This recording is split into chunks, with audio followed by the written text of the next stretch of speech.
Dale, nos va a ilustrar sobre un tema súper interesante. Gracias, Mariano, por estar acá hoy. Bueno, el doctor Mariano Natale es doctor en Derecho del Trabajo, Previsión Social y Derechos Humanos, coautor de la Ley de Procedimiento Laboral de la Provincia de Buenos Aires, 15.057, docente universitario de grado y posgrado en varias universidades, conferencista, publicista, y obviamente estamos acá también para que nos ilustre y nos enseñe un poquito acerca de este tema de adopción excluyente. Así que bueno, Mariano, muchas gracias por estar una vez más. Muchas gracias por aceptar la invitación.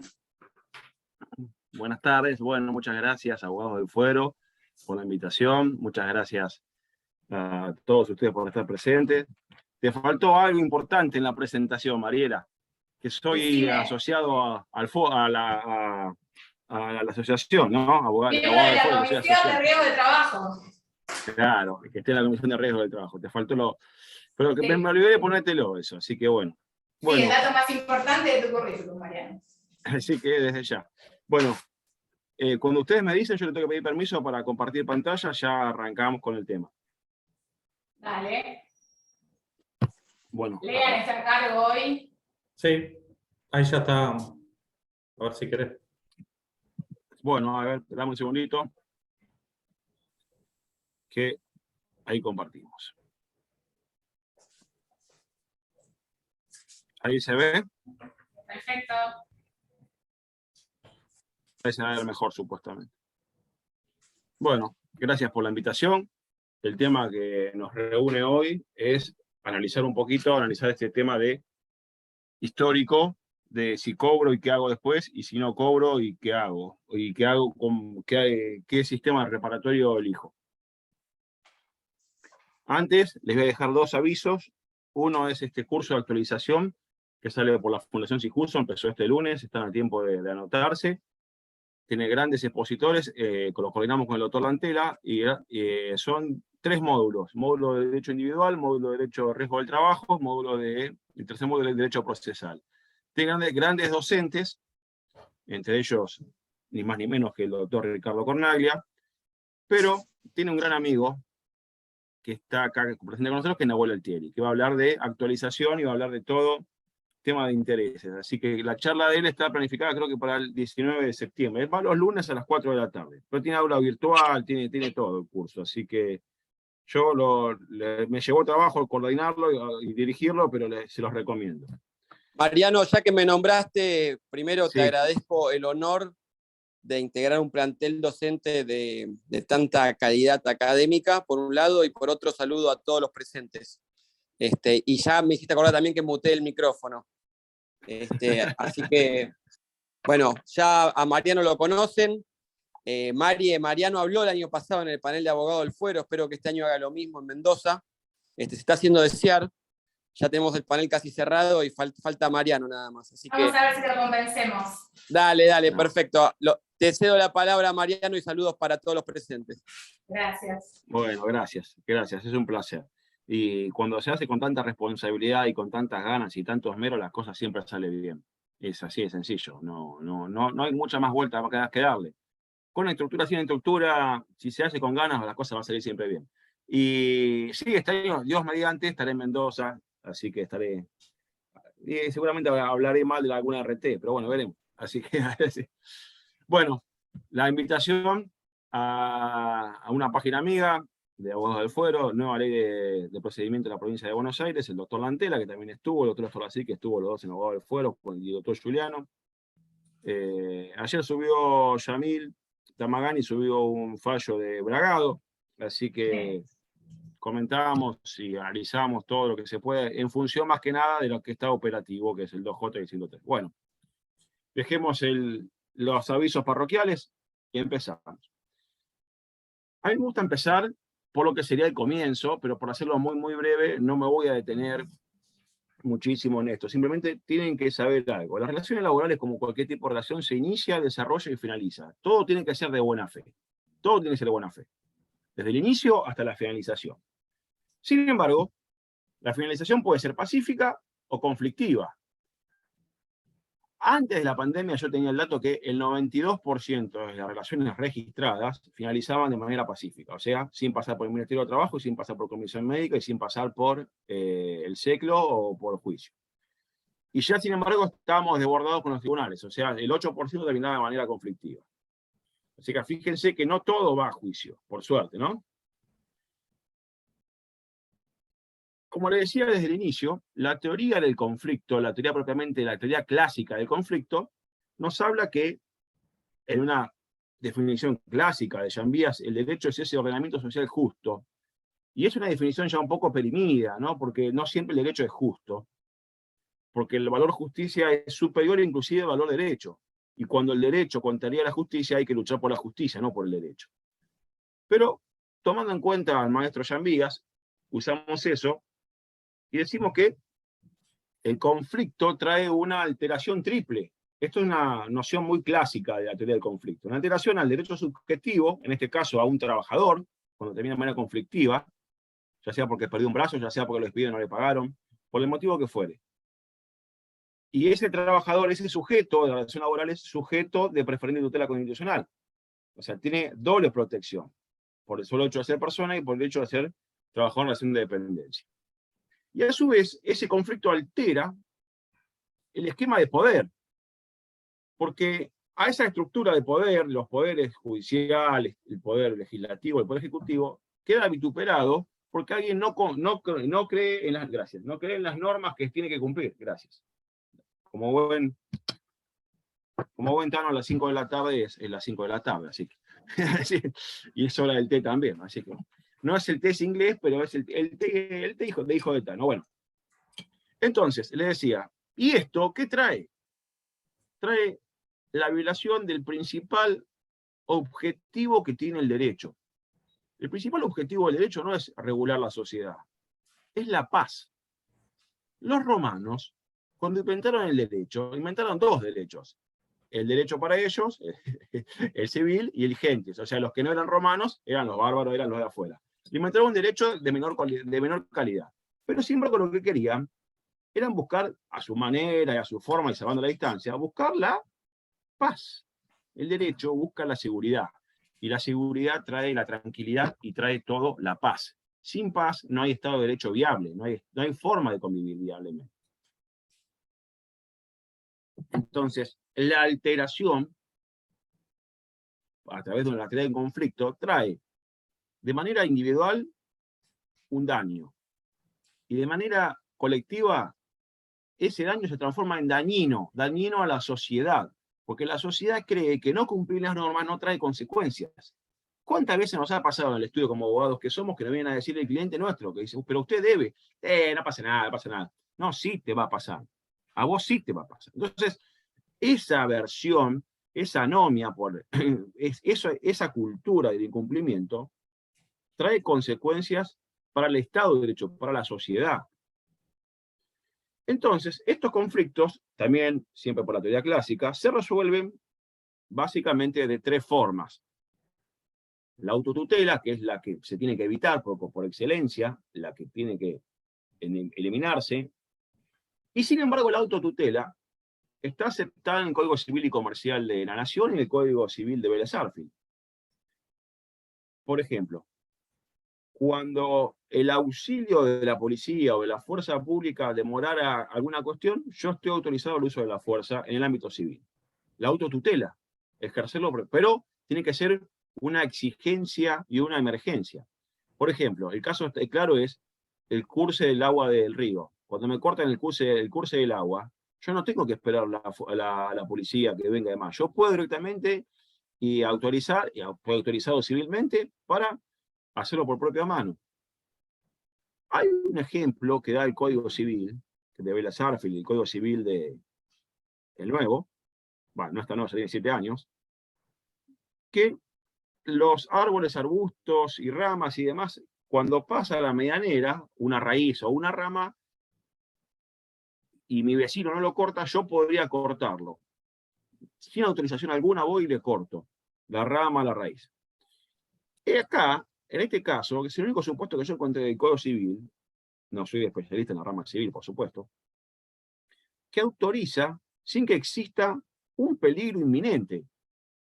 El concepto de daño, el concepto propiamente de accidente, viene de la acción súbita y violenta, el daño, evitar el perjuicio. En este caso, yo voy y le corto la rama, hubo un tiempo que pasó que yo no corté, no me afectaba, de repente me afecta. Entonces, fíjense la diferencia de autotutela. Pero bueno, ¿a qué voy con esto? Que la autotutela en sí existe y está prescrita en el Código Civil. En el ámbito laboral, el artículo 75 y 76. 75 de la Ley Contrato de Trabajo me dice claramente, la excepto non expreti contrato. Si yo, como trabajador, veo que una máquina está fallando, me puedo ir de mi trabajo porque es un peligro para mi salud, para mi vida o para los bienes. Fíjense cómo está contemplado, está prescrito. Lógicamente, el legislador quiere evitar esto, ¿no? La autocomposición, pasando al otro método de solución alternativo, la autocomposición está dada por ese acuerdo de las partes. Se ve por excelencia en el ámbito colectivo, el derecho colectivo. Una huelga se ve por excelencia, la negociación. Pero, sin embargo, la autocomposición es la forma que busca la ley de riesgo del trabajo para solucionar los conflictos. Los conflictos que se va a llamar infortunios. Infortunios viene de accidente en el sentido negativo, de sin suerte.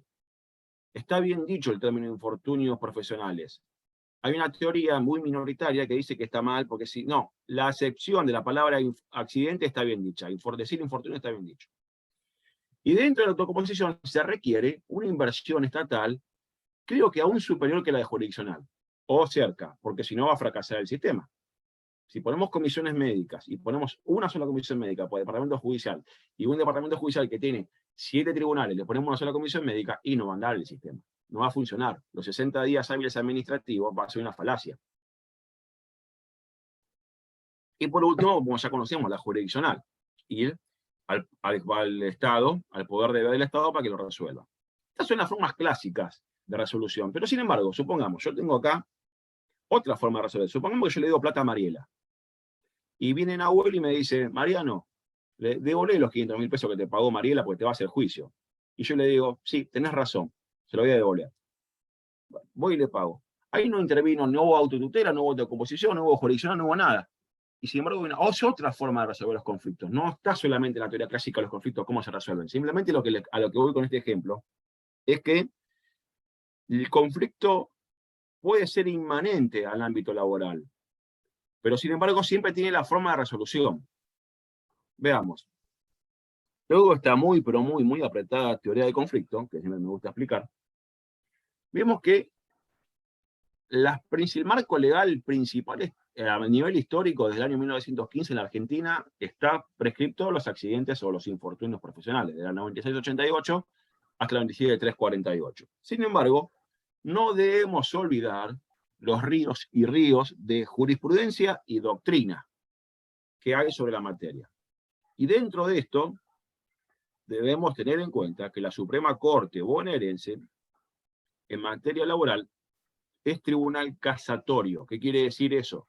Que lo que la Suprema Corte sentencie es obligatorio para el resto de los tribunales, porque así lo marca el artículo 171 y 173 de la Constitución Provincial y la Ley de Organización. En realidad lo marca más que nada la Ley de Organización del Poder Judicial, la 5827. Bien. Los infortunios y la universalidad. Fíjense una cosa.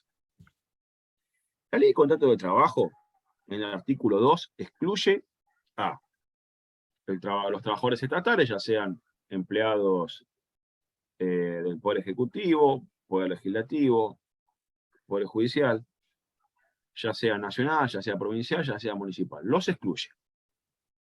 Excluye a su vez a el trabajo agrario.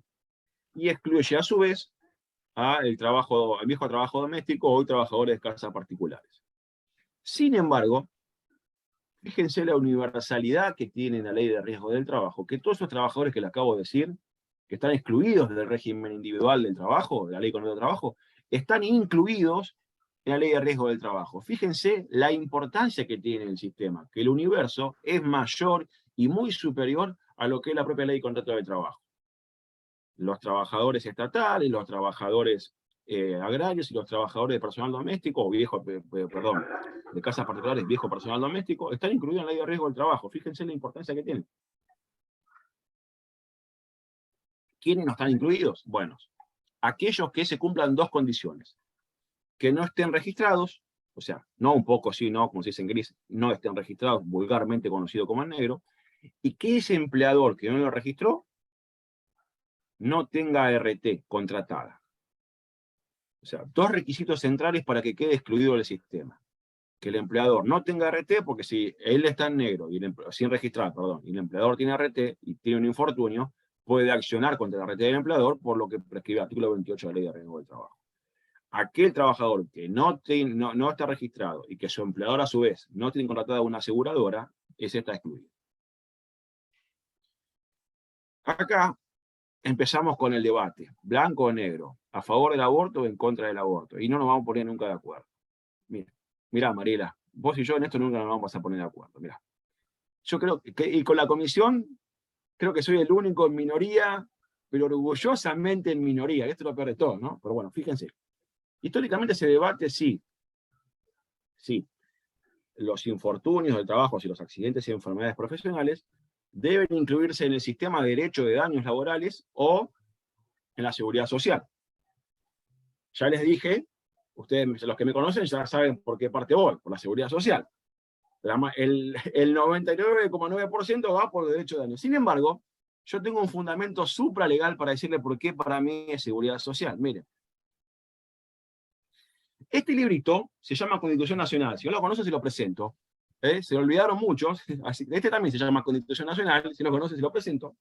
¿Cómo le va a Constitución? Bueno, úsenla de vez en cuando, no a los legisladores, por sobre todo y a los jueces. Bien. El artículo 3 de la Constitución dice: el Estado, reitero, el Estado otorgará los beneficios de la seguridad social. Cuando habla de los beneficios de la seguridad social, las contingencias básicas, muy básicas, si Adriana García se enojaría conmigo, porque yo siempre hablo de seguridad social muy básico, lo mío, son las contingencias de vejez, invalidez o muerte. Si un trabajador se invalida, ¿a dónde va? A la seguridad social. Si un trabajador se jubila, ¿a dónde va? A la seguridad social. Si un trabajador fallece, sus derechos de ventas, ¿a dónde van? A la seguridad social. Ese subsistema en la seguridad social está prescrito, reitero, por este librito que se llama Constitución Nacional. Bien, entonces, dice el Estado otorgará. Cuando dice el Estado, no dice una RT, no dice una FJP, no dice una aseguradora privada, dice el Estado. Ahora bien, que usted me diga, no, mirá, el Estado deficitario, el Estado ya está lleno de gastos y demás, totalmente de acuerdo. Pero el 14 dice el Estado. No dice una RT, no dice el Estado. Entonces, si dice el Estado, no tengo por qué hacerle decir a la Constitución lo que la Constitución no dice. Pero sí, lo han hecho el legislador del año 95. El legislador del año 95 y el del 94 crea la FJP y crea las ART y le saca al Estado, le quita al Estado responsabilidades. ¿Y qué sucede con esto? Y acá no entro en política partidaria ni nada, simplemente porque toda decisión es política, esta es la realidad. El legislador es un político, toda decisión es política. Pero simplemente le voy a decir esto. Desde el año 94-95 a la fecha han pasado todos los gobiernos de todos los colores políticos diferentes.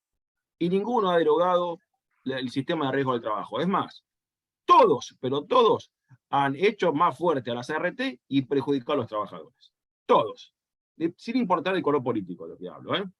Todos. Entonces, cuando el Estado otorgará los beneficios de la seguridad social, todo implica que es el Estado, no es una RT, no es una FJP. No es ese mercado de capitales que generó la ley de riesgo del trabajo, porque las ART es un mercado de capitales que no existían antes del año 95. Fue generado por una propia ley. Se generó un mercado de capitales por una propia ley. Entonces, fíjense la importancia. Claro, ¿qué le da al Estado? Le da al Estado y a las obras sociales de los sindicatos. Esta es la realidad. Si el trabajador se accidenta y no existe una RT, ¿a dónde va a ir? ¿O al hospital público o a su obra social? Inclusive, por ahí la prepaga. Y la prepaga, si me apuran, también sería inconstitucional el sistema, porque dice el Estado otorgará. Entonces, fíjense que No es que esté en contra del sistema de capitales ni nada por el estilo, pero el artículo 14 bis o lo sacamos o lo cumplimos. Así como está, pasan estas cosas. Bien. Fíjense los objetivos de esta ley de riesgo del trabajo. El artículo primero lo dice claramente. Prevenir, reducir, reparar, recalificar y recolocar. Prevenir, reducir los accidentes, reparar, recalificar y recolocar.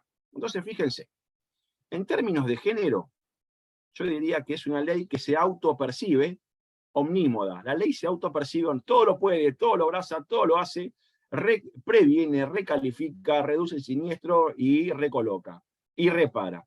Una ley que se autopercibe omnímoda. ¿Cuáles son las contingencias que cubre la ley de riesgo del trabajo? Accidentes profesionales, que son los que se dan según el artículo 6 en el hecho o en ocasión del trabajo. Accidente in itinere, que es el accidente, como decimos siempre cuando trato de decir, el accidente peronista, de la casa al trabajo y del trabajo a la casa. Ese es el accidente peronista. Así que, y las enfermedades profesionales listadas. Listadas porque tienen que estar en un listado. Si no tienen ese listado, el trabajador tiene que demostrar de una manera imposible casi, por a través de una petición fundada. La petición fundada el otro día con la Universidad Católica de La Plata, el doctor Storlasic, de una conferencia magistral sobre la petición fundada, y demostró que es una pericia anticipada, que tiene que pagar el trabajador o tiene que pagar el abogado o la abogada del trabajador, porque el trabajador no tiene la plata para pagar eso. Así que bueno, ya tienen declaración de incondicionalidad las enfermedades no listadas que se quieren incorporar al listado. O sea, a través de la petición fundada, artículo 6 de la Ley de Riesgo del Trabajo. ¿Qué no cubre la Ley de Riesgo del Trabajo? Reparaciones disciplinarias por otras vías, que ahora vamos a ver. Y las enfermedades, como dijimos, no listadas. Bien. Acá, no sé si se llega a ver, hay una inflación normativa peor que la inflación económica, ¿no? El hecho es súbito. La Ley de Riesgo del Trabajo, 24.557, sancionada en el 95, puesta en marcha en el 96, tiene a la fecha, en realidad ya está desactualizado, tiene dos más, tiene 566 normas que la complementan o modifican. O sea, si una ley tiene en 25 años, 27 años, tiene 566 normas que la modifican o complementan, y bueno, acá hay que ponernos a analizar realmente. Primero, la técnica legislativa es mala, por no decir horrorosa, porque ¿quién puede saber 566 normas sobre un tema? Es imposible. Es ir a la comisión médica y decir, a ver con qué me salen ahora la cajita de Pandora, a ver qué normas me sacan, porque la verdad que son 566, es imposible saberlo. Segundo, el abogado que dice que conoce todo el sistema de riesgo de trabajo, bueno, le miente, no lo puede conocer, es imposible. Hay 566 normas, o sea, entonces, esto es claro. Darle la lapicera, como marca el artículo 2, el artículo 3 de la ley de riesgo, con la ley complementaria a la SRT, trae otros problemas. Una inflación legislativa, porque norma, resolución tras resolución, y no se termina nunca de aprender. Y generalmente las resoluciones salen, se dictan cuando estamos en feria. Fíjense, miren. La última se dictó ahora en feria, 41-22. Estas son las principales normas. 24-57, 26-773, 49-14, o sea, son las principales. Igual yo le dejo el power, no se hagan problema por esto, pero la última fue de julio, la 41-22. O sea, estábamos en feria y salieron. Y estos son los principales fallos, hay más todavía, mucho más, de la Corte de Nación. No sobre la opción por renuncia, sino sobre el sistema propiamente. Declara inconstitucional gran parte del sistema. De la opción por renuncia, son estos cuatro que están subrayados arriba. Gorosito con Riva, que en realidad no es opción, pero ahora lo vamos a analizar. Gorosito, Aquino, Liosco y Cachambi. Y vamos a ver por qué analizamos Gorosito y Aquino, a pesar que ya están dejados sin efecto. Y bueno, y Pogonza, nuestro regalito de la Corte del 2 de septiembre del año pasado. Bien, veamos. Vamos a analizar muy brevemente Gorosito. ¿Qué pasó con Gorosito? Gorosito se cayó de un elevador, creo que era Río Negro, y tuvo una exposición de casi 6 metros, no murió, pero tuvo una incapacidad muy importante. ¿Y qué pasó con Gorosito? Bueno, el artículo 39, inciso primero de la originaria 24.557, su redacción original que hoy está derogada, pero escuchen bien, prohibía al trabajador hacerle juicio al empleador. Escucharon bien. prohibía, salvo que el empleador haya tenido dolo, haya cometido el accidente o la enfermedad con dolo, lo cual era imposible. O sea, sacó un revólver y le pegó un tiro, es la única forma que pueda comprobar el dolo. Después, no. Prohibía el sistema en su máxima excelencia, cerrado, cerradísimo, prohibía la posibilidad que el trabajador le haga juicio a su empleador. Una discriminación, como decía Estela Ferreiro, por el simple hecho de ser trabajador. Así de sencillo. Por ese hecho de ser trabajador era una discriminación. Sí le podía reclamar a la RT, pero no al empleado. O sea, olvídense con la originaria 24.557 de la acción civil o la acción laboral del artículo 75 y 76. ¿Qué dijo la Corte? Hay un artículo de Mario Ackerman que se llama ¿Pero qué dijo la Corte en Gorosito? Léanlo el año 2002, 2013, ese artículo es buenísimo, es cortito y al estilo Mario Ackerman, con la claridad que cualquier docente envidia, sanamente, pero envidia. La claridad que tienen los genios del derecho del trabajo, Mario Ackerman, Ricardo Cornaglia, Estela Ferreiros y Fernández Madrid, Justo López, o sea, los grandes, el doctor Goldín, el doctor Mista y los grandes del derecho del trabajo realmente. El resto, como yo, hacemos lo que podemos. Bueno, sigamos.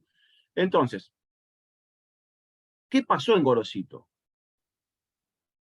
Hay un indicador de la incondicionalidad del artículo 39, porque, pero en abstracto, no es que se dio traslado a la parte, se demostró el daño. Entonces, ¿la Corte qué dijo en Gorosito? Dijo, no, prima facie es constitucional, el artículo 39, la prohibición de que un trabajador demande a un empleador, y que no puede ser declarada una incondicionalidad en abstracto, porque la declaración de incondicionalidad es la última ratio. No puede llegarse a declarar en abstracto esto, porque esto provocaría un perjuicio central al sistema normativo.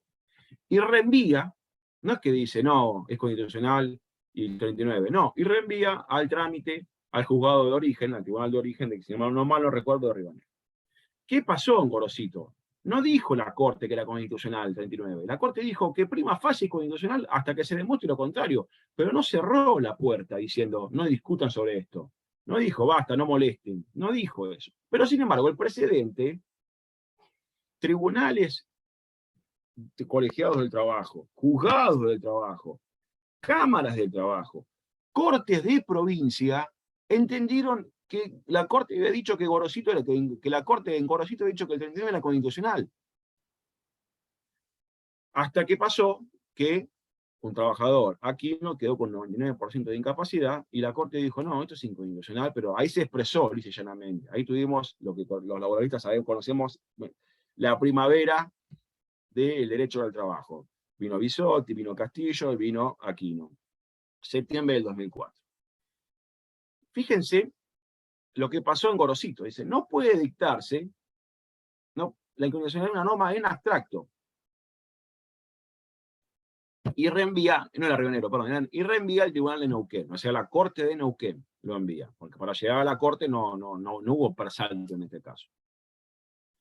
Fíjense las consecuencias de que un precedente, cuando un error prende la conciencia popular, es casi imposible eliminarlo por la vía del razonamiento. La Corte en Gorosito no dijo que era constitucional, dijo que prima facie era constitucional, pero que se trate. Dijo, por lo pronto es constitucional, pero puede ser que no sea. Sin embargo, tribunales de provincia, como la Suprema Corte, el Superior Tribunal de Jujuy, en Cachami, el Liosco dijo que por Gorosito no correspondía hacerle juicio al empleador. Tribunales de provincia estamos hablando, superiores tribunales de provincia, no estamos hablando de una comisión médica, estamos hablando de una corte provincial. No entendieron lo que dijo la Corte de Nación en Gorosito. Igual Gorosito tuvo suerte porque lo mandaron a tramitar todo y cobró definitivamente por Aquino, que salió después, pero bueno. Bueno, Aquino. La Corte se dice, bueno, esto es inconstitucional, esto no va. Y la Corte dice claramente que el legislador tiene la posibilidad de reglamentar el artículo 19 de la Constitución, que se alteró non laeder, y crear un sistema reparatorio especial para un colectivo especial que se llaman trabajadores. Pero que sin embargo después la Corte lo amplía en Torrillo con Guilfoyle y dice, bueno, un momento, si hay daño sin reparar, no es una indemnización justa. Entonces, fíjense la importancia de analizar los precedentes de las cortes principalmente de nación, que no tienen facultades casatorias como tiene la Corte de provincia de Buenos Aires. Y lo dice bien clarito, el hombre es el señor de todo mercado, y que encuentra sentido, o sea, el mercado sí, y solo sí, si tributa la realización de los derechos de aquel. O sea, pone al hombre por sobre los mercados. Fíjense la importancia del precedente Aquino. Que dijo a su vez la Corte, que el 39 en Aquino, que dijo que violaba, bueno, el derecho a la igualdad. Esto es claro, ¿no? Por el solo hecho de ser trabajadores, como decía Estela Ferreiros, el solo hecho de ser trabajador eran discriminados. El acceso a la justicia, el de defensa en juicio, bueno, el acceso a la ley y la reparación justa. Entre otras más y garantías internacionales que ahora vamos a ver. Miren. Fíjense, en Aquino, de tanto en tanto conviene releerlo, estos clásicos del derecho del trabajo. La Corte dijo que se violentaba el 39 de la Convención Americana de Derechos Humanos, la dignidad por sobre todo, el Pacto Internacional de Derechos Económicos, los dos, derechos económicos, sociales y culturales, y civiles y políticos, la forma de eliminación contra la mujer, la Convención de Nuevo Derechos del Niño, la Declaración Universal de Derechos Humanos y la Declaración de los Derechos del Hombre. Fíjense cuánta cantidad de garantías y derechos internacionales que tenemos los ciudadanos de cualquier país, por estar en América, y sin embargo, por una ley, ¿cómo pueden ser dejados sin efecto? ¿Cómo por una ley se requiere que exista un Aquino para llegar a la Corte y diga, no, esto no es así, se está violentando tal cosa, tal otra? El 39 prohibía, lo reitero, prohibía el juicio del empleador. Entonces no había opción excluyente, porque lo prohibía. No le podía hacer juicio al empleador. No era que decía, cobro y luego voy y te reclamo la diferencia. No, no había posibilidad de diferencia alguna porque estaba prohibido. El 39, el inciso 1, 2 y 3 lo prohibían salvo el supuesto de dolo. Pero el supuesto de dolo, reitero, era el empleador que le pegó un tiro al trabajador. Otra posibilidad no ve. No, hay más posibilidades, pero posibilidades que puedan ser llevadas a tribunales y que puedan ser probadas. A eso me refiero. Entonces, viene una reforma legal a la 24.557, y esta reforma, en algunos aspectos, se legisla a espaldas de los precedentes de la Corte y en otros de frente a los precedentes de la Corte.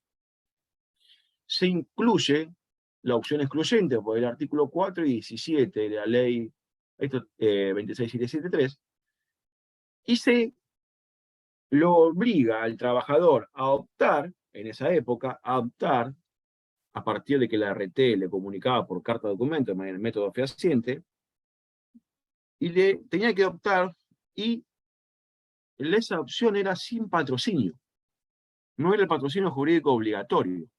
Entonces, fíjense, el trabajador, al momento del accidente o recién dado el alta, es cuando menos ingresos tiene, porque viene de un accidente, viene de un momento malo en su vida, viene de saber que tuvo una incapacidad o presupone que tiene una incapacidad, y sin embargo tenía que optar a ver qué sistema quería. El sistema indemnizatorio pleno, o sea, la acción civil, o el sistema tarifado de la ley de riesgo del trabajo. Y esa opción no era obligatoria con el patrocinio jurídico.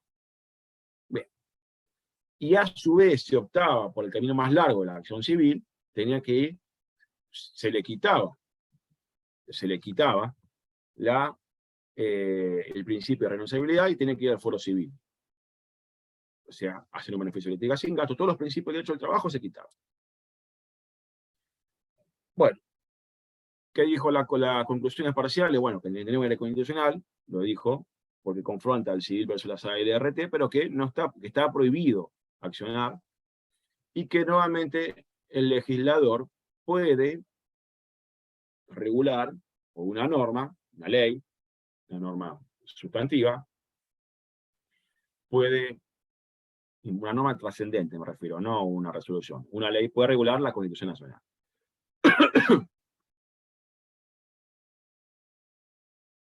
El sistema de riesgo del trabajo, dijo la Corte, que es válido. es válido que el legislador pueda hacer un sistema especial de reparación. Es válido. No es inválido la generación de mercado de capitales. Pero después dice, no, pero un momento. Pero ese sistema de reparación tiene que ser justo. Porque por Torrillo con Gulf Oil tiene que repararse todos los daños. ¿Qué pasó en Torrillo? Torrillo accionan los padres del joven Torrillo fallecido en Gulf Oil es una petrolera, una aceitera, perdón, que se les tiene, se produzca un accidente y si mal no recuerdo, los matafuegos estaban vencidos y no se pudo apagar y se prendió fuego todo y murió quemado el joven Torrillo. Los padres accionan contra Gulf Oil y contra la aseguradora porque no cumplió con el deber de previsión. Entonces, la RT es condenada y confirmada por la Corte de Nación sin el límite de cobertura. Le habilita la reparación integral y no le hace lugar a la excepción de la RT del límite de cobertura porque no cumplió con el 1074 viejo del Código Civil los deberes a su cargo. Fíjense la importancia de estos precedentes. Ahora sí, ya nos estamos acercando cada vez más. Cobro por indemnización tarifada y juicio posterior por diferencias indemnizatorias. Dos precedentes centrales dos precedentes, diría, infortunísticos centrales. Cachambi y Liosco, los dos provenientes del Superior Tribunal de Justicia de Jujuy, los dos dictados el mismo día, del mismo año. En Cachambi, la Corte jujeña se equivoca, no le hace lugar, lo digo así, se equivoca porque la Corte lo dice, se equivoca. Cachambi había cobrado no había cobrado incapacidades, había cobrado el salario. Y confundieron el salario durante el accidente con la indemnización. Entonces no hubo nada que habilitar. Se dijo, no, acá hay una arbitrariedad. El señor Santos Cachambi no cobró reparación. En Liosco con Irmi sí. Liosco sí había cobrado una reparación mínima y quiso ir a la reparación integral. Entonces dijeron, no puede ir porque usted ya cobró en el año 2007. Entonces, ¿qué se enfrentan? Lo vemos en Liosco y lo seguimos viendo hoy día. Bueno, tenemos dos tipos de reparación, la tarifada o la integral del Código Civil. Bien. Pero por uno tengo que probar los 4 presupuestos básicos de la responsabilidad, que por el otro no tengo que probarlo. Por uno puede ser que no pueda probarlo, por el otro, si tengo reconocido el accidente, no tengo que probar la incapacidad, no tengo que probar los presupuestos de responsabilidad. Y sin embargo, si yo utilizo la opción excluyente y no pruebo los presupuestos de responsabilidad, como marca el artículo 4 literal de la 26773, el trabajador se quedaría sin una indemnización. Haría un juicio largo, no prueba los presupuestos de responsabilidad y se quedaría sin eso. Entonces, cuando yo hice mi tesis doctoral, analizaba esto a solas, porque yo lo hice hace ya más de 8 años, yo decía, esto está mal, esto no puede ser. Y después vino el precedente Vera, que lo vamos a ver más adelante, de la Corte de Provincia, donde dice, no, esto no es constitucional. Ahora lo vamos a ver. Esta reinstalación es optar excluyente. ¿Qué quiere decir? Nosotros muchas veces hacemos demandas y decimos, bueno, vamos por la acción civil, pero si no nos conforma, pedimos un subsidio a la ley de riesgo del trabajo. Bueno, esto es lo que no quiere el legislador del año 2012. Te dice, optate o optate. Y a mí me pasó en carne propia, no voy a decir juzgado porque no corresponde, pero voy a decir los autos. Rico Gonzalo con arcos dorados, y la RT que no me acuerdo cuál era. Me voy un segundo. Rico, Gonzalito, cambiando una bomba de agua, se le cortó un dedo. Pero estaba solo. Yo hice la acción civil y probé que tuve incapacidad, probé todo, pero no pude probar el daño, porque no había testigos. Estaba solo. Estaba solo cuando pasó el accidente. Tenía reconocimiento de la RT y demás, pero yo fui por la acción civil. Porque esto fue en el año 2013, apenas salió la ley de riesgo, la ley 26.773. Igual les cuento, terminó bien porque la RT vino y pagó más de lo que era la acción civil. Así que terminó bien. Pero yo sabía que iba a ser difícil de probar y de hecho no lo pude probar. Entonces, bueno, se consigue más. Pero fíjense la importancia de entender que la opción civil es un camino en tanto y en cuanto yo pueda probarlo. Como abogado, yo tengo que asesorar al cliente y decirle, mire, usted no lo va a poder probar esto, porque usted perdió un dedo, lamentablemente, pero estaba solo. Sus compañeros lo escucharon, lo atendieron después, pero no vieron la mecánica del accidente, no vieron cómo a usted le pasó esto. Después ustedes me dirán, bueno, usted tuvo mal juzgado, doctor Natale, porque las presunciones están claras y, bueno, está bien, pero puede pasar que me toque un mal juzgado y que me coma y pase estas cosas, que no logre probarlo. Entonces, evaluemos cuándo realmente nos conviene ir por la opción civil y cuándo no. Conclusiones parciales respecto de Cachambi y Liosco. Bueno, Cachambi quiere la arbitrariedad de sentencia, lo dijo la Corte de Nación, porque había cobrado el 212, licencia por el 212, no había cobrado indemnización. Entonces, en Cachambi está fuera de discusión. Pero en Liosco, dijo la Corte que llevó a la Corte que se espía sobre lo que se conoce como doble vía. Y ahí el tribunal sentenció que en una renuncia a un régimen porque había imposibilidad es del empleador. O sea, no había renuncia en sí, porque la Corte salió por otro lado. Dijo, no, un momento. No hay doble vía en Liosco, dijo la Corte, porque estaba prohibido demandar al empleador. Pero después vino la modificación legal que no le pasó en Liosco, que lo vamos a ver. Y eso la Corte dijo, no dijo la Corte, lo digo yo, el sistema genera una trampa legal a un trabajador sin patrocinio, recién dado de alta, que opte para ver qué hace y qué no hace. Es más, en las cartas de documento decían, que mandaba la CRT, decían, si usted va a ser reparado por tal régimen, el riesgo del trabajo le corresponde tanto dinero. Pero no decían cuánto le correspondía si iba por la acción civil. Entonces, imagínense a un trabajador que no quiere tener juicio, que no quiere ir a juicio, la mayoría no quiere ir a juicio, son contados que quieren hacer juicio, le decían, usted va a cobrar tanto en tanto tiempo, y ¿qué le iba a decir? Si le ponen la zanahoria delante de la nariz, el hombre iba a ir a agarrar, el hombre y la mujer.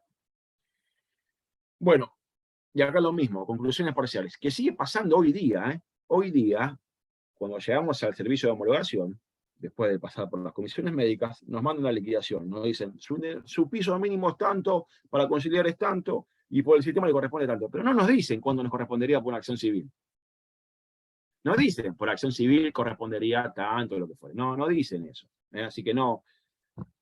Entonces, bueno, la prohibición del cúmulo violentos, artículos 17, 18, acá me olvidé de ponerlo. Y 16, el derecho de igualdad. 16, con el del acceso a la justicia, y 11 y 260 de la ley de CET.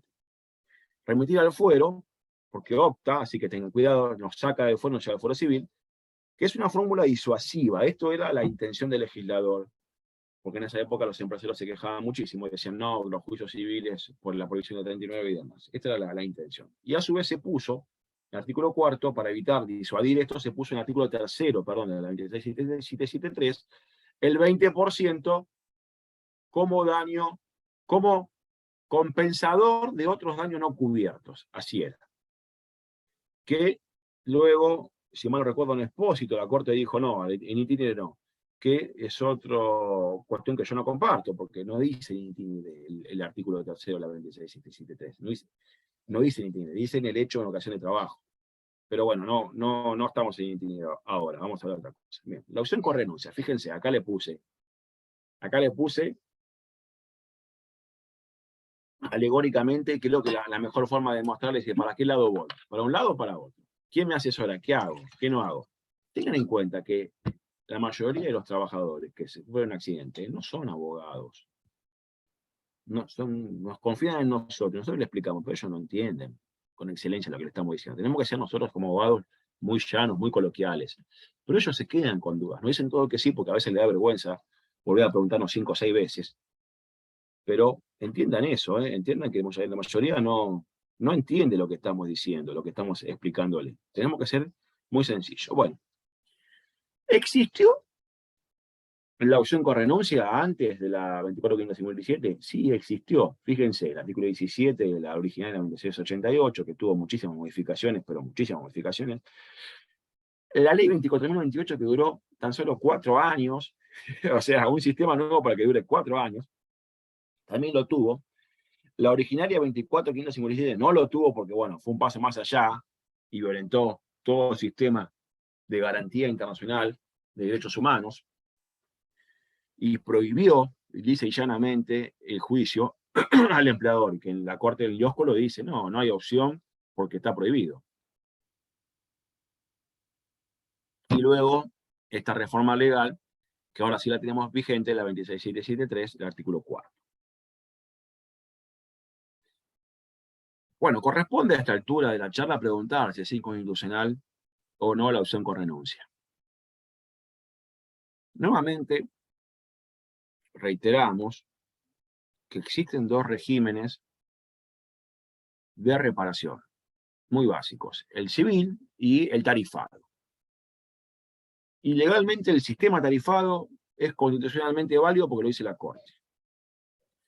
Entonces, optar por uno o por otro, o sea, hay 2 sistemas y a su vez podríamos decir que hay un tercer subsistema que utiliza el sistema civil, porque el artículo 75 y 76 de la Ley de Contrato de Trabajo se fundamenta en el deber de previsión del empleador, pero sin embargo, para reparar, para tarifar, no usa el artículo 245 y tampoco usa la Ley de Riesgo de Trabajo, se usa el Código Civil. Para calcular, para cuantificar el daño, se usa el Código Civil. Por eso hablo de un tercer subsistema o hablo de civil, tarifado y la acción de laboral que utiliza el civil. En mi visión, la opción con renuncia atenta contra todo esto. Principio protectorio, 14 bis por excelencia, el derecho a la igualdad. ¿Por qué la igualdad? Porque puede ser que en un accidente haya 2 trabajadores que se accidentan y los 2 opten por la vía civil y uno logre probarlo y el otro no logre probarlo. Entonces, hay uno que se queda sin cobrar y el accidente fue el mismo. El derecho de propiedad, porque uno se queda sin cobrar. El principio de responsabilidad y el pago cuenta. Esto es central del derecho del trabajo. El principio de responsabilidad y el principio protectorio, sin esto, pues estamos en derecho civil. El principio es irrenunciabilidad. Yo puedo renunciar hasta el orden público. Es irrenunciable. El derecho del trabajo es de orden público. Yo podía renunciar a mi condición de hijo, de mi papá y mi mamá. No, no puedo, porque es orden público. Y sin embargo estoy en derecho civil. No puedo hacerlo. Hay mucha gente que me diría, ojalá yo pudiera renunciar a ser hijo de fulano y mengano. Bueno, está bien, no es el caso, ¿no? Pero, entonces, fíjense, el principio es de irrenunciabilidad en el derecho civil. Se invierte en el derecho del trabajo, se invierte el derecho del civil. El principio de indemnidad, 75 y 76, de la Ley de Contrato de Trabajo, el acceso a la justicia, el juez natural, ni hablar. En las comisiones médicas no hay jueces, hay médicos. Y el principio de progresividad y justicia social. El principio de progresividad se fundamenta en mi tesis doctoral, y 7 años después, con orgullo lo digo, 7 años después, la Corte, en Vera Isabel, con fisco de la provincia de Buenos Aires, declara la incondicionalidad de la opción excluyente, la opción con renuncia, con fundamento en el principio de progresividad y el principio de igualdad. Lo vamos a ver ahora. Porque lo dice claramente, que el legislador no debe legislar en un sentido contrario a la cantidad de derechos que ha otorgado. Lo dice la Corte. Fíjense esto. Fíjense esto. Les traigo un ejemplo muy, muy básico. Igualmente, ahora, si nos da el tiempo, vamos a probar una página, si nos da el tiempo. Si no, no. Pero si no, que se queden con esto y ya está. Un trabajador de 28 años que tiene un ingreso base mensual de 100.000 pesos, estos son números redondos para que sea más sencillo el ejemplo, y que queda con incapacidad definitiva de 25%. Hago la fórmula polinómica, 53 por el ingreso base, 100.000, por 65 dividido 28, o sea, 65 es la edad promedio que se estima para jubilarse, ahora están 70, dividido 28, a ese coeficiente lo multiplico por el 25% y me da 3 millones de pesos. Si el accidente no fue en itinere, le sumo el 20% y eso me va a una indemnización de 3.688.800 pesos de capital. De capital. Y desde el accidente, con la Ley Complementaria de Riesgo del Trabajo, a la fecha, la actualizo, o no, actualizo no es actualizar. Actualizar es otra cosa. Le pongo intereses sobre tasa activa Banco Nación hasta el efectivo pago. Les aclaro, esto sirve aún para aquellas provincias, aquellas jurisdicciones que no hayan adherido a la Ley Complementaria de Riesgo del Trabajo. Porque la Ley Complementaria de Riesgo del Trabajo, lo único que tienen que adherir las jurisdicciones es el artículo 1 al 4. El 1, 2 y 3, el 4 invita. Pero del 1 al 4, lo del resto es legislación de fondo. No requiere adhesión provincial para que se aplique esto. La tasa activa es una tasa legal ya dada por la propia Ley Complementaria de Riesgo del Trabajo. Ya esto no hay discusión. Pero lo aclaro porque he visto todavía sentencias diciendo como no adhirió la provincia, tal cosa. No tiene nada que ver. Es una legislación de fondo. No es una legislación local. Lo aclaro porque he visto esto. Ahora fíjense, el mismo ejemplo. Habíamos quedado en 3.688.000. El mismo ejemplo. 28 años, 100.000 pesos de ingreso base, 25% de capacidad. Por la fórmula Méndez, se me va la indemnización a 14 millones de pesos. Y bueno, ustedes dirán, bueno, entonces doctor, no moleste, haga acción civil y listo. Sí, pero no siempre se puede hacer acción civil. No siempre se puede hacer acción civil. No siempre están dados los presupuestos para probar la responsabilidad, el factor de atribución, el nexo de causalidad, la culpa, el daño. Bueno, sin daño no hay nada. Pero no siempre se dan. Y a su vez, aun cuando pueda acreditarlo, tengo un juicio de mayor debate que un juicio por ley complementaria, por ley de riesgo del trabajo. Tengo que probar uno respecto de otro. Entonces yo tengo que poner en la fórmula estos ingredientes que me van a llegar a decir, porque es tentador decir, no, yo prefiero 14 millones y no 3 millones y medio. Desde ya que es tentador. Pero no todo da para esto. No todo está para la acción civil. Por ejemplo, y esto es un error muy común, y por favor les pido a los abogados y abogadas que estudien y analicen cada caso. Primero, no pidan modelos, no se pide modelo. ¿Tenés un modelito? No se pide el modelo. Dignifiquemos la profesión. Cuando me vienen a ver para mí por asuntos penales, yo me asocio con otro hombre. Y le digo, mire, él es el penalista. Ahí me conoce, pero yo sé mis limitaciones. O sea, tengamos en cuenta algo los abogados que ejercemos la profesión y las abogadas. Atrás nuestro hay un trabajador que pone en juego su salud, ya la puso en juego, y que pone en juego su patrimonio. Y atrás de ese trabajador hay una familia. Y a los jueces laborales y sociales ni hablar. A ellos les hablo más todavía.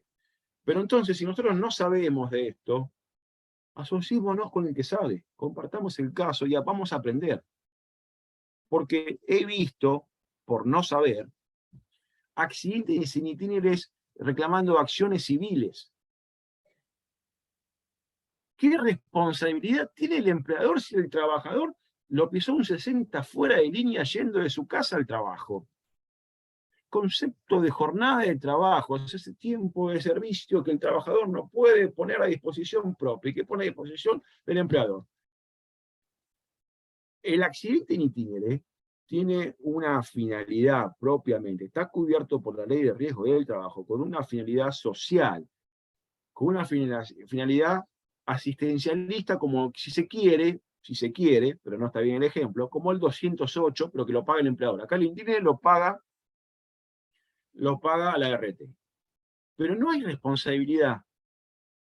Distinto es el caso donde el empleador le dice al trabajador durante su hora de trabajo, su horario de trabajo, que vaya a sacarle fotocopias.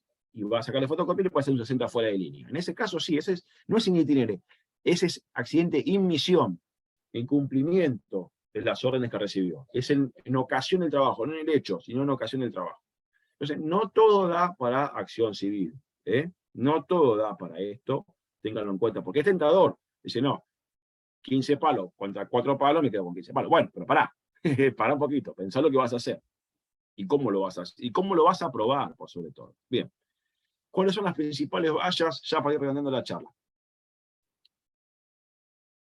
Que encontramos al momento Mariano, de hacer una tomar agua acción. tranquilo. Si querés tomar un poquito de agua tranquilo, Mariano. Gracias, Lo que gracias. estabas diciendo sí.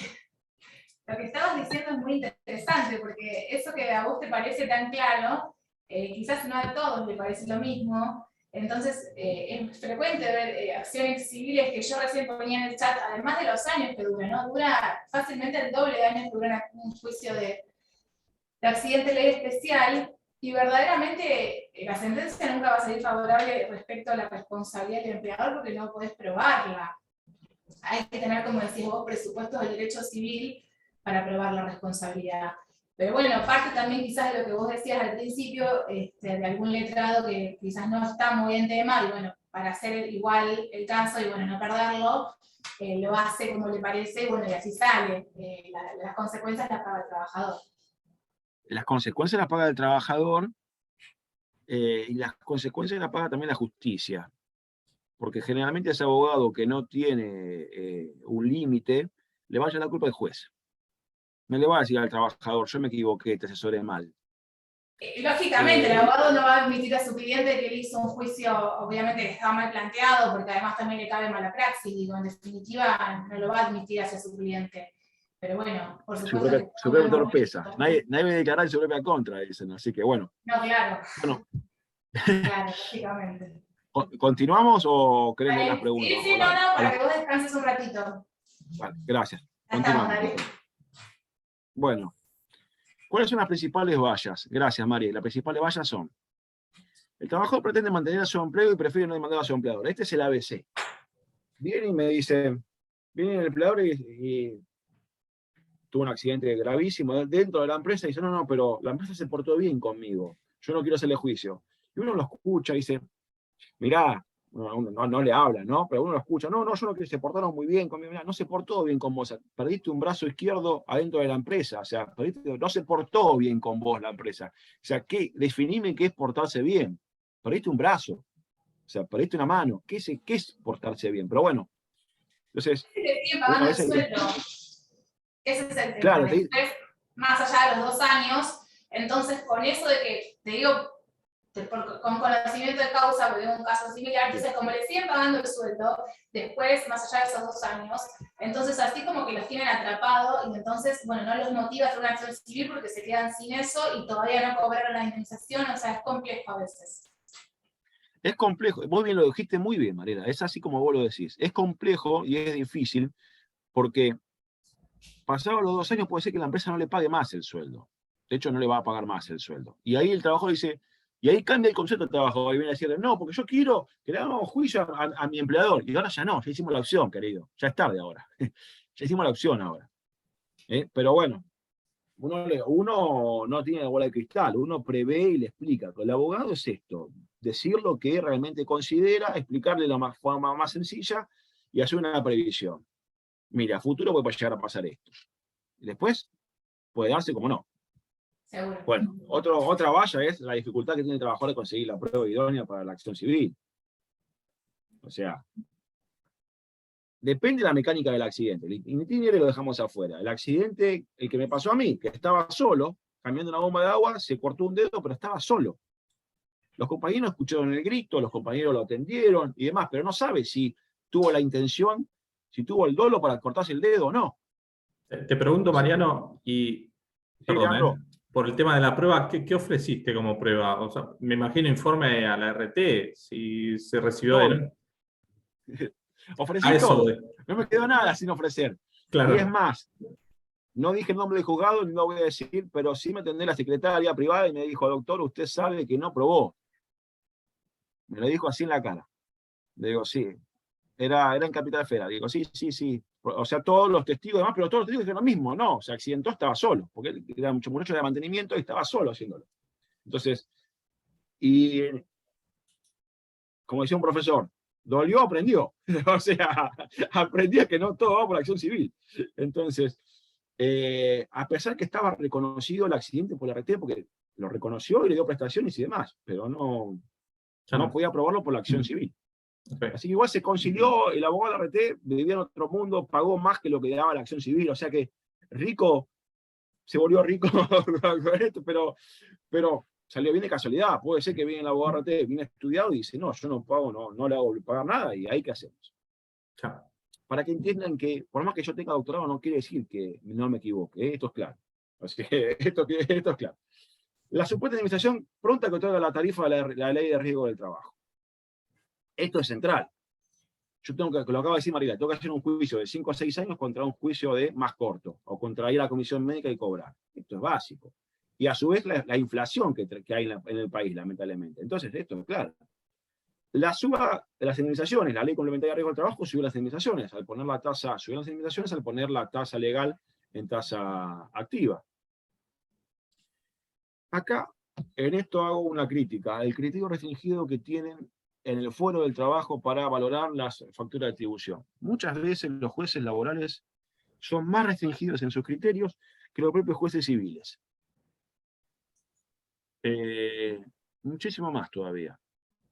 He tenido, esto que me ha pasado también en foro civil y me han dicho, sí, se probó, porque el accidente estaba solo. No es que, hay un reconocimiento del RT del accidente, no es que no lo hay. No podré probar por excelencia, por propiamente algo, pero el accidente ocurrió, no es que no ocurrió. Y el proceso no es una ficción, el proceso es una realidad. Eso tiene que ser lo más parecido a lo que pasó en la vida real.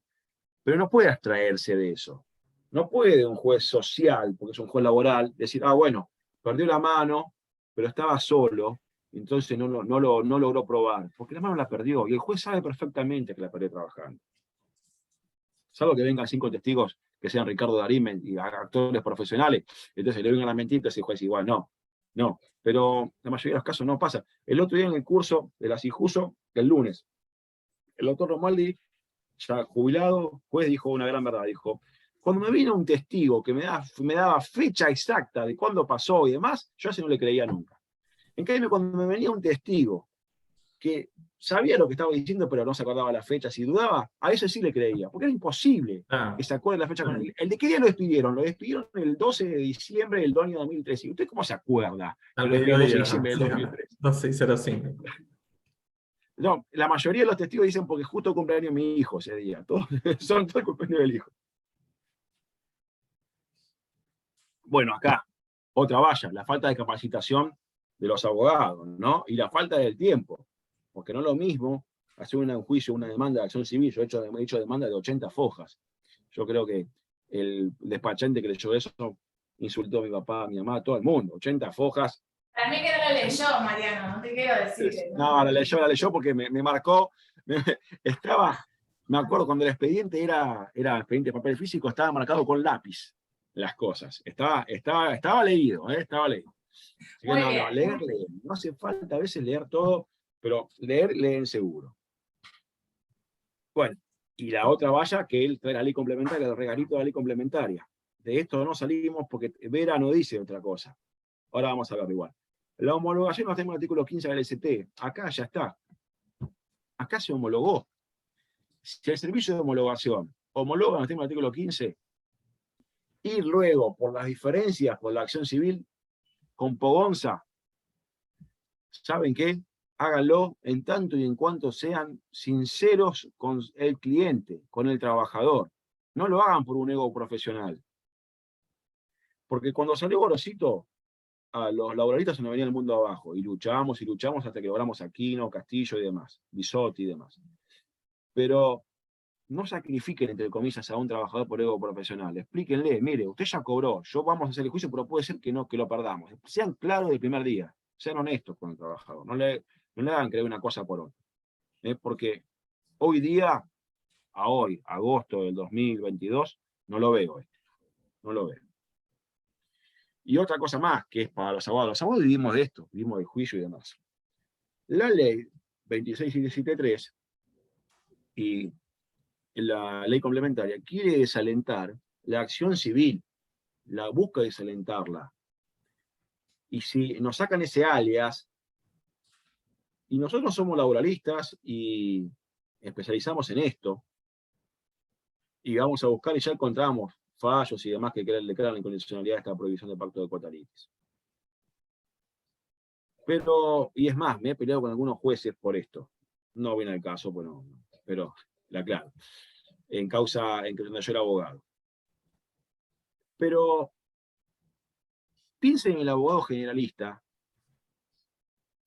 que va a decir, no, bueno, hago el divorcio, me dedico a alimentos, me dedico a alguna cuestión de ejecución de cheque para ahí. Y cuando viene un trabajador en un pueblo donde hay 4 o 5 abogados, le dice, no, yo esto no lo hago. ¿Por qué? No lo hace porque no, tiene prohibido el pacto de Cotalitis. Desalienta. Y ese trabajador que no entiende todo esto y no sabe toda esta prohibición legal, dice, no, bueno, no hago nada, no reclamo. Fíjense cómo una patita de la mesa puede hacer caer tumbar todo el sistema. Todo el sistema democrático se puede ir abajo, porque se le quita el acceso a la justicia, donde un abogado dice, no, la verdad que yo no lo hago, no me interesa, no puedo cobrar el pacto de Cotalitis, no, la verdad no voy a trabajar gratis. Y por ese abogado, con derecho, porque está mal hoy día decir, yo trabajo para ganar plata. No, ¿por qué está mal? No, no está mal. Si se trabaja para ganar plata, se trabaja para dar charlas, se trabaja para lo que fuere, cada cual, hasta que el objetivo sea lícito, está clarísimo. Entonces ese abogado que dice, no, yo esto no lo hago porque no gano plata. Bueno, está bien. Pero le cae un trabajador en el estudio, va a consultarlo, le dice, no, fíjate que no. Y ese trabajador se queda con esa palabra. Entonces, una mesita, una patita de la mesa se cae todo. Bien. Vera, ahora sí ya concluimos. Vera. ¿Qué pasó con Vera? Tribunal de Trabajo 4 de La Plata declara la incondicionalidad porque en el accidente le dio 9 y pico % y no probó los presupuestos de responsabilidad que hacía responsable al fisco de la provincia de Buenos Aires. Isabel, la abogada Isabel Vera, no lo logró probar. Bien. ¿Qué es lo que malinterpretan la mayoría de los abogados de renombre con Vera? Creen que Vera, la Corte habilitó cobrar y reclamar por la diferencia. No, la Corte no dijo, la provincia no dijo eso. La Corte de Provincia dijo, el artículo 4 de la ley 26.773 prohíbe un régimen u otro. O sea, obliga a la opción. Y eso es inconstitucional porque atenta al principio de progresividad y atenta al principio de igualdad ante la ley. Y no debe tratarse de desigual a los que son en la misma circunstancia iguales, a los trabajadores. Eso dice la Corte en Vera.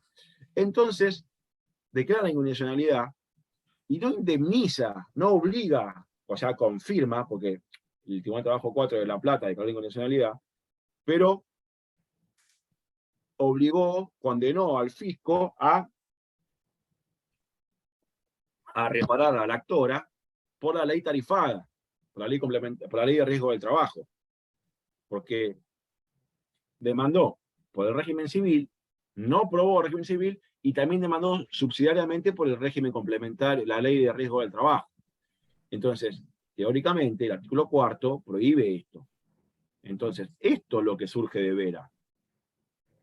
Bueno, no probó, hizo un juicio largo de 5 o 6 años y no pudo probar, pero usted tiene una indemnización tarifada, no esta tarifada, no la indemnización ordinaria, la civil, que cobrar porque la RT reconoció su accidente. Esto es lo que dice en Vera. Esto es lo que pasó en Vera.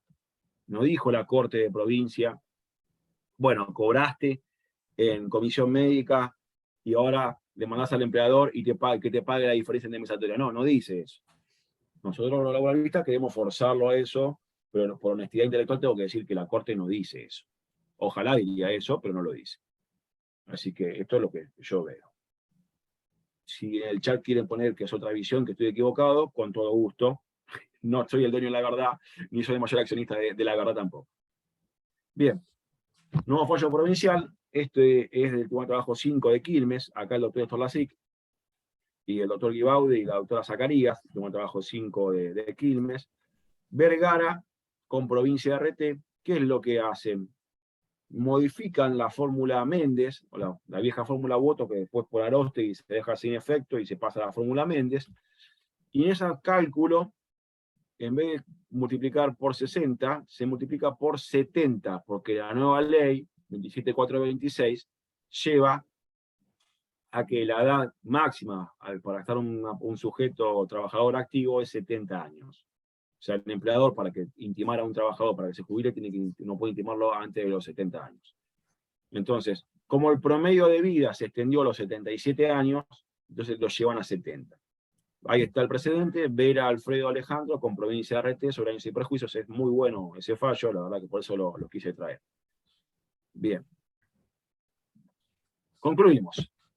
Les reitero. Existe un librito hermoso que se llama Constitución Nacional. No tengan miedo de decir que porque los accidentes o enfermedades, es decir, los infortunios, son seguridad social, vamos a ir a litigar la seguridad social. No, no vamos a ir a litigar la seguridad social, donde tardan 8 meses en trasladar una demanda. No, no vamos a ir a ese fuero. No. Decir que tenemos que ir a ese fuero es desconocer el principio de progresividad y el principio de juez natural. El juez natural es un accidente de trabajo, quien es un juez del trabajo. Pero el derecho del trabajo también tiene esta rama, que es la seguridad social. Si entendemos que los accidentes y enfermedades están en el derecho de daños, y deberíamos irnos por excelencia al foro civil. Entonces ahí nos olvidamos de todos los principios y demás. Si nos quedamos en el derecho del trabajo como marca el artículo 14 bis, entonces nos quedamos en la seguridad social. Porque si no lo vamos a cumplir, sáquenlo. Listo. Sáquenlo. Nos olvidamos de esto, no tiene sentido, ¿saben qué? Ya está. Nos dedicamos a otra cosa, estudiaremos derecho, explicaremos derecho de otra forma. Así que bueno, recuerden, cuando dice el Estado otorgará, el 14 bis en el tercer párrafo dice el Estado otorgará los beneficios de la seguridad social, dice es el Estado. No dice una RT, no dice una FJP, no dice una empresa de salud privada, dice el Estado.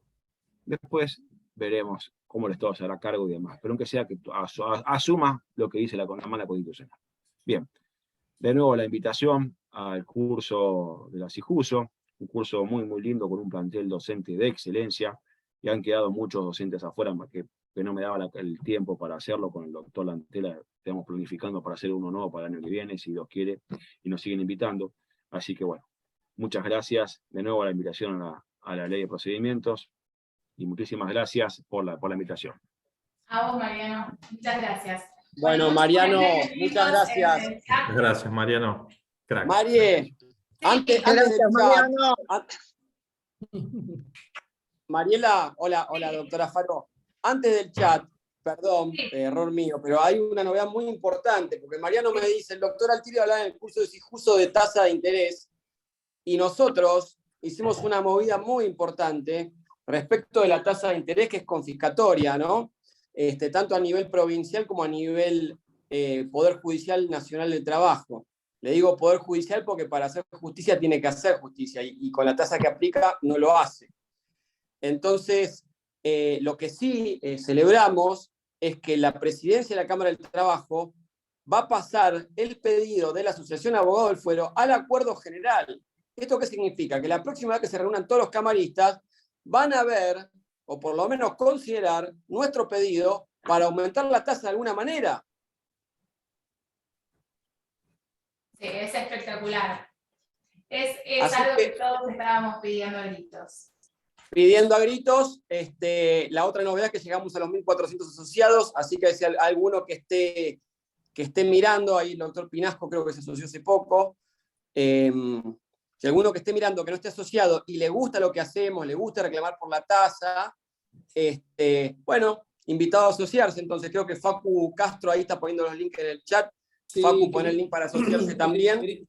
Quería aprovechar y ahora sí, para recordar que estoy poniendo el link para el tema de los certificados de la jornada de hoy, y también por el tema para asociarse y por las donaciones que estamos recaudando fondos para ADF.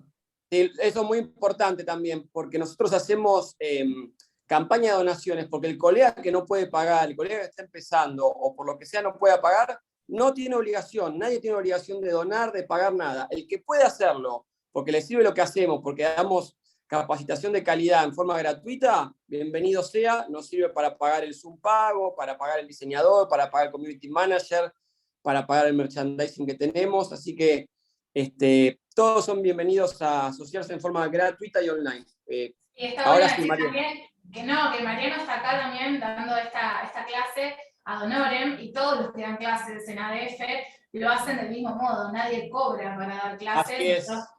No les pagamos, y nosotros tampoco, ninguno de nosotros, por todo lo que hacemos, obviamente no recibimos ninguna contraprestación, simplemente la idea de hacer actividades académicas y de aprender todos un poquito cada día. Esa es la idea de ADF y ayudar a los colegas, obviamente, en el ejercicio de la profesión. Así es, muchas gracias.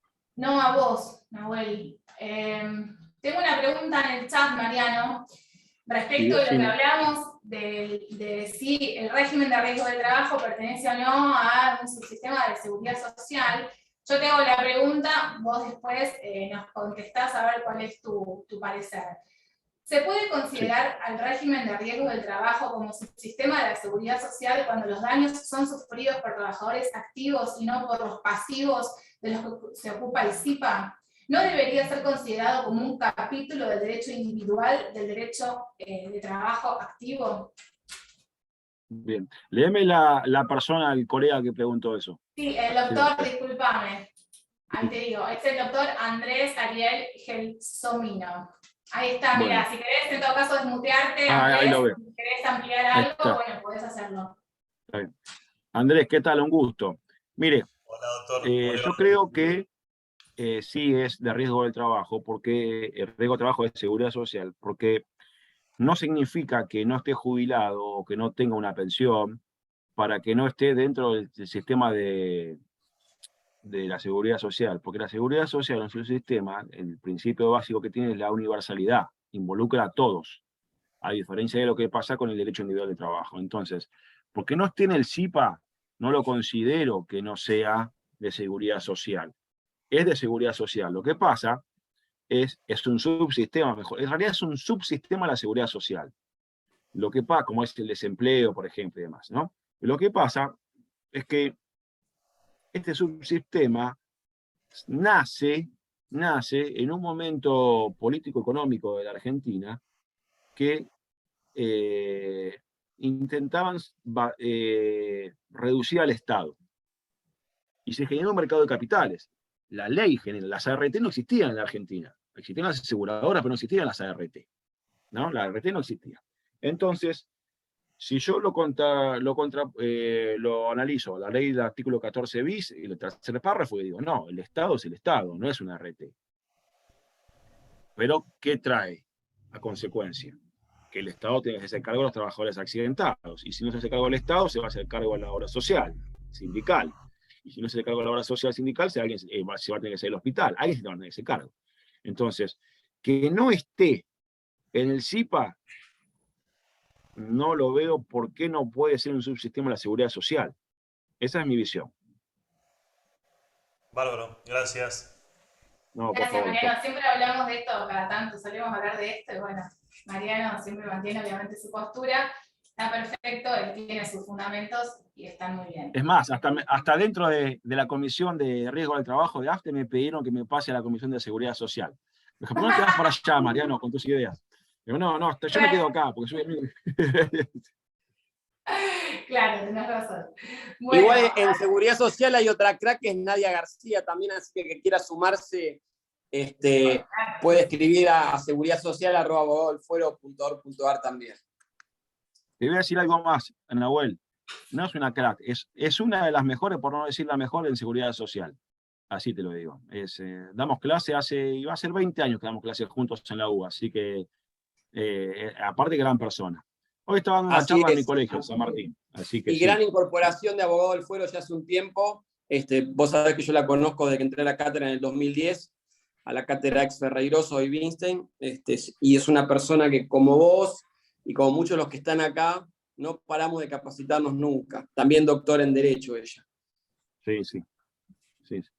Bueno, te leo la próxima pregunta. A ver, el doctor Juan Pablo Pinasco, que si estás, en todo caso te desmuteás y si querés ampliar la consulta. Dice así: en todas las demandas, salvo el itinere, yo planteo la opción de cúmulo, basado en la bibliografía de Grisolía. Dice, apreciaré su opinión. Si el doctor Pinasco está por ahí, nos quiere explicar un poco. Sí, ¿qué tal? Buenas tardes, doctor, ¿cómo le va? Bien, un gusto. Igualmente, doctor. Mire, básicamente en lo que es la bibliografía de Grisolía hay algunos, digamos, modelos de demanda y básicamente en algunos modelos de demanda que tiene publicado, noto que está la opción de cúmulo, es decir, realiza una acción sistémica, lisa y llana, pero además de eso tiene un capítulo aparte en el cual bueno, se plantea, digamos, todo lo que serían los daños extrasistémicos. Y entonces empieza en ese capítulo empieza a desmenuzar los daños civiles que se pueden dar, digamos, dentro de la demanda, ¿no? Y bueno, yo básicamente, todas las demandas, antes de la ley 27348 las planteaba así directamente en lo que es de repente la Cámara Nacional de Apelaciones del Trabajo, y tras la sanción de la 27348, digamos, interpongo esta acción directamente, digamos, conjunto, digamos, con el reclamo administrativo, de modo tal que cuando sale, digamos, el dictamen médico, yo, digamos, puedo plantear, digamos, quedan subyacentes los derechos civiles de los trabajadores. He notado, digamos, como para no hacer de esto algo muy extenso, es decir, el denominador común que se está dando tanto antes de la ley 27348 como ahora, es que yo trato de resguardar siempre los derechos civiles de los trabajadores. En algunos casos, incluso lo han planteado como que hay un planteo subsidiario, ¿no? de las cuestiones civiles, y en algunos casos, bueno, sencillamente, como usted bien comentaba durante el curso, como son derechos civiles que requieren prueba y no siempre el caso lo permite, no se dan no quedan acreditados los presupuestos de responsabilidad y, bueno, básicamente no le hacen lugar. Pero, digo, yo quisiera saber su opinión, digo, de repente, ¿a usted le parece una práctica sana esto de repente, en todos los reclamos, salvo, por supuesto, in itinere, hacer reclamos, digamos, donde se deja a salvo los derechos civiles de los trabajadores? Bueno, gracias Juan Pablo, muy claro, está bien. Mire, primero yo no soy quién para calificar a un colega, una práctica sana no. Si está dentro de la ley es legal y punto. Generalmente lo que se hace es al revés, es plantear la acción civil y supletoriamente, o subsidiariamente, mejor dicho, si no se prueban los presupuestos de responsabilidad, voy a la acción, a la indemnización tarifada. Pero si yo arranco, ¿no? Yo no lo he visto nunca esto, lo que usted me dice, pero si yo arranco pidiendo la acción tarifada, ya de por sí arranco con menor prueba para llegar a la acción civil. Porque las 4 pericias viejas, 4 pericias que decíamos, la pericia contable, la pericia técnica, la psicológica y la médica, generalmente se subsume en la pericia médica y a veces médica y psicológica, pero generalmente la médica. Entonces yo ya estoy con menor prueba para pasarme de la acción tarifada a la acción civil. O sea, pasar de la acción civil a la tarifada es más fácil, pero pasar de la tarifada a la civil, con poca prueba en el juicio, es complejo. Sí, se suele poner necesita que sea determinante la prueba testimonial, por ejemplo, pero tiene que ser, depende de la mecánica del accidente, pero tiene que ser determinante para poder llegar a eso. Sí, correcto, doctor. Normalmente, y esto a modo de ayornamiento de la prueba, normalmente en estos modelos se incluye la técnica, ¿no? Es decir, la prueba pericial técnica, donde un ingeniero de repente laboral o un licenciado en higiene y seguridad, yo normalmente incorporo, si es una enfermedad, una pericia técnica de parte, ¿no? Como para tratar de lograr un poquito este tema de los presupuestos de responsabilidad o la relación de causalidad. Pero bárbaro, doctor, le agradezco mucho su enfoque. Es muy interesante lo que me plantea, lo voy a tener muy en cuenta para los futuros reclamos. Bueno, muchas gracias a ambos. Lean, ¿querés hacerle a Mariano? Dale, el doctor Sergio Lois pregunta, ¿qué piensa del anatocismo, doctor Natale? Bueno, el doctor Sergio Lois es tesista, yo soy el director de su tesis de maestría, así que, y está haciendo una pregunta fuera de contexto, ¿qué pienso del anatocismo? El anatocismo es legal, es válido. Después está el problema de que hay una cultura, en la Argentina principalmente, una cultura de condonar al deudor. Entonces es más válido, es legal. 770, A, B, C, ya no me acuerdo nunca la forma, pero está. No, ¿qué pienso? Que es legal, nada más. ¿Qué más puedo decir? Claro, que lo apliquen. Y que es una pregunta ajena a la litis. Una pregunta inconcluyente. Mariano, Sí. acá me llaman porque esto toca de costado tasa de interés. Sí. Y de hecho yo lo vengo planteando hace rato como una forma de mitigación muy pequeña, porque de hecho creo que lo dije en el 2020, dando el caso de un trabajador que aplicándole el 770 inciso B, Sí. se incrementaba, supongamos, de un 20 a un 25% del capital de sentencia en dólares. Tampoco es la solución, ¿eh? No, tampoco. Lo que estamos diciendo es que lo más grave de esto no es que mitiga poco el 770 inciso B y luego el C, si uno luego de firme la liquidación intima y capitalizaría intereses de vuelta si la otra parte no paga, sino que aún siendo ley vigente y orden público, como dice Romualdi, los jueces del trabajo no lo aplican. Se piensan que el Código Civil no vale, que no entra el Código Civil al fuero del trabajo. Entonces, esa ignorancia tan grave, porque a veces no lo aplican sin mencionarlo, ¿no? Que ahí también están fallando con el principio, están incumpliendo con el principio de congruencia, amerita inclusive una denuncia en los términos del artículo 14 de la Ley del Consejo de la Magistratura por desconocimiento del derecho, ¿eh? Que no la hagamos no quiere decir que no se pueda hacer. Y les digo más, tengo un recurso extraordinario contra la Sala 10ª que Stortini dice, no, esto en realidad venía del Código de Comercio y no es aplicable al trabajador. O sea, el trabajador es peor que el derecho de gente romano que mencionó Mariano al principio de la exposición. O sea, es una basura de tercera o cuarta categoría que no se le aplican los derechos que se le dan al resto de los ciudadanos. Entonces, eso está también que la redacción del artículo 770 no favorece tampoco a su aplicación. Está muy mal redactado, creo que también no casualmente mal redactado. Es difícil, bueno, la verdad, en la práctica interpretar esa redacción. Ojalá la Corte trate el 770 y le diga a este señor juez que está equivocado en su postura y que los trabajadores son seres humanos también y tienen derecho a que se les aplique el 770 inciso B.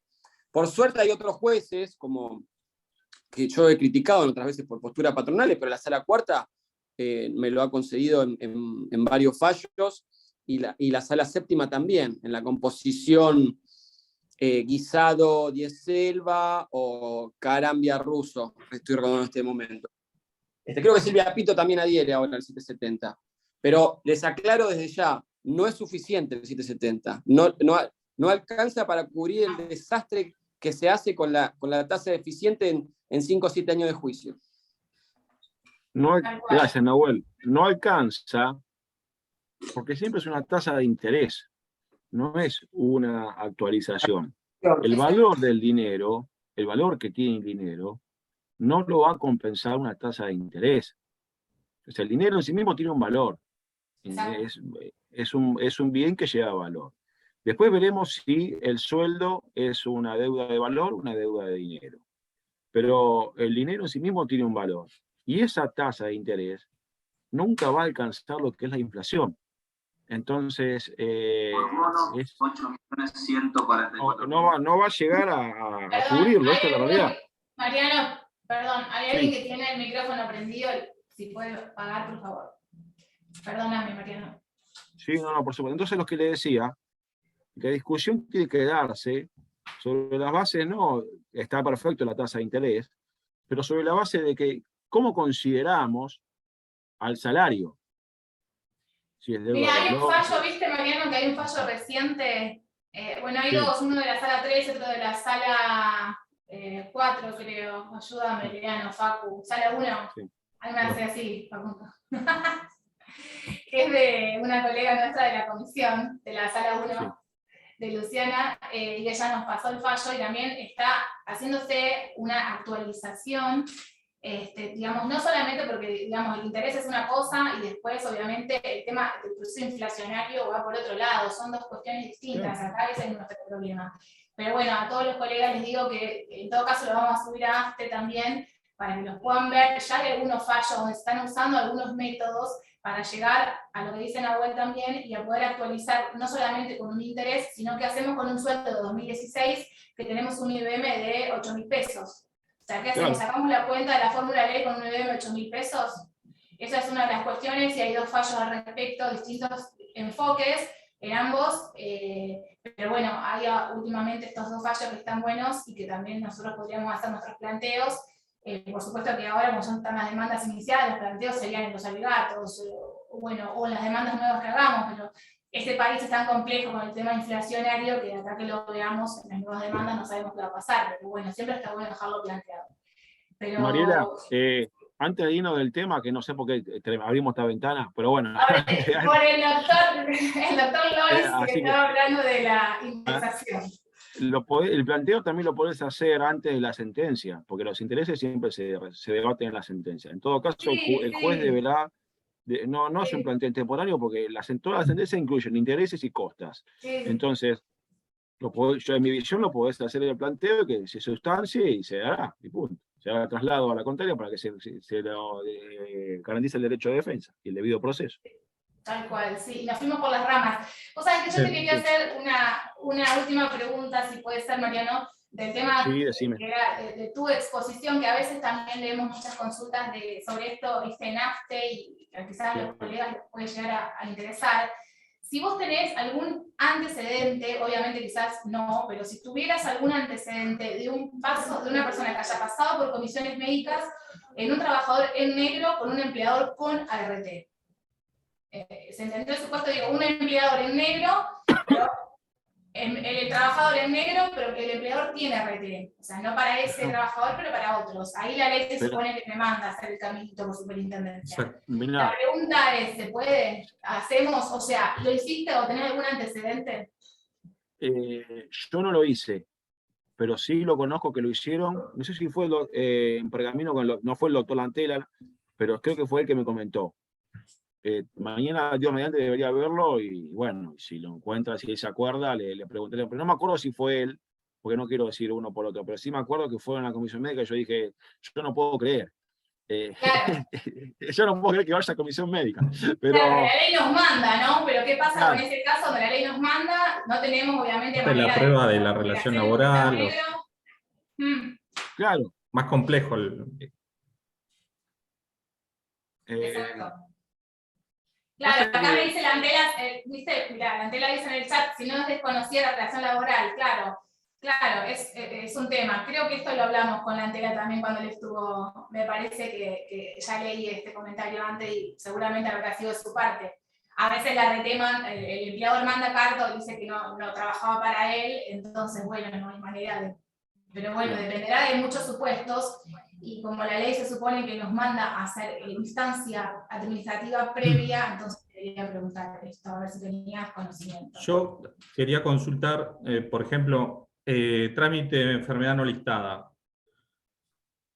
Por ejemplo, lo llevas a judicial, ¿vos considerás prudente también demandar al empleado, sobre todo al empleador, perdón, sobre todo por la atribución de responsabilidad, que es muy difícil, sobre todo, para condenar a una RT por enfermedad no listada? No sé si se entendió. Sí, es muy buena tu pregunta, Leandro. Por ejemplo, la acción 2J, o demandar al empleador. Sí. Pasa que la no listada, bueno, por la no listada, en mi visión, como eso comparto con el doctor Lantela, está fuera del 2J, en mi visión. Pero más allá de eso, si corresponde o no traer al empleador, bueno, primero está la valla de que el trabajador quiera demandarlo o no. Sí. Primero está eso. O sea, yo hice juicio de acción civil antes de la ley complementaria y el trabajador, una empresa privada, siguió trabajando. Yo le expliqué todo y me dice, no, yo quiero hacerle juicio a mi empleado. Bueno, listo. No lo despidieron ni nada por el estilo, pero son casos contados. En 20 años de profesión, uno solo. Sí. Es ideal traerlo al empleador. Es ideal traerlo al empleador en el caso este. Que no esté porque, con el RT. Claro. No, porque además tenés el precedente Silva con Unilever. Silva con Unilever, Silva Lo que le pasó era que reclamaba el asma y reclamaba problemas columnarios. Entonces, como el asma no estaba en esa época en el baremo, la 49-14 se había dictado después, entonces un gran abogado como el doctor Horacio Schick dijo, no, un momento, ¿para qué voy a plantear la incondicionalidad del artículo 6 de la Ley de Riesgo del Trabajo? Yo voy por la acción civil, voy por afuera del sistema y listo. Y en primera instancia se lo dieron, la sala 8 dijo que no, o sea, lo dio vuelta con costas, con voto del otro Morando, y en realidad no, Schick no estaba, bueno, sí lo ganó Schick, no estaba pidiendo la incondicionalidad de eso, estaba diciendo, no, yo quiero la acción civil, porque como no está, en esa época no estaba el asma y no estaba los problemas de las varices, creo que eran. Entonces, como no está en el listado, yo no planteo la incondicionalidad en el artículo 6. Y fue a la Corte, y la Corte lo convalidó, o sea, dio vuelta el fallo de la sala 8, e hizo lugar, no me acuerdo qué juzgado era, pero hizo lugar. El problema está en estos precedentes, como Silva, como fue Gorosito, que esto lo explicaba el doctor Ricardo Cornaglia. Los precedentes de la Corte son seguidos por los tribunales provinciales, por los superiores tribunales de provincia, y a veces no dejan un buen ejemplo. Porque la Corte, en Silva, tenía la oportunidad para declarar la incondicionalidad del listado cerrado de enfermedades. Porque la propia OIT dice, sí, pueden hacer listados, pero que esa enfermedad no esté dentro de ese listado no quiere decir que no sea enfermedad profesional. La OIT lo dice. Los Estados miembros pueden hacer un listado de enfermedades tentativas que son provocadas por el trabajo. ¿No es cierto? Lo dice la OIT. Pero que no esté dentro de ese listado no quiere decir que no sea enfermedad. Porque, por ejemplo, y esto lo aplicaba Ricardo Cornaglia criticando el fallo Silva, ¿no? Y fíjense el tiempo como le dio razón a este ilustrado, a este, no sé cómo, a este ilustre del derecho del trabajo que tenemos vivo, como es el doctor Ricardo Cornaglia. Cómo el tiempo le dio la razón. Cuando salió el fallo Silva, inmediatamente, el año 2007, creo que fue, Cornaglia comentó esto. El año 2020 vino el COVID, el coronavirus, y nadie lo tenía pensado que podía ser una enfermedad profesional. Y porque no estaba dentro de ese listado, entonces no era una enfermedad profesional.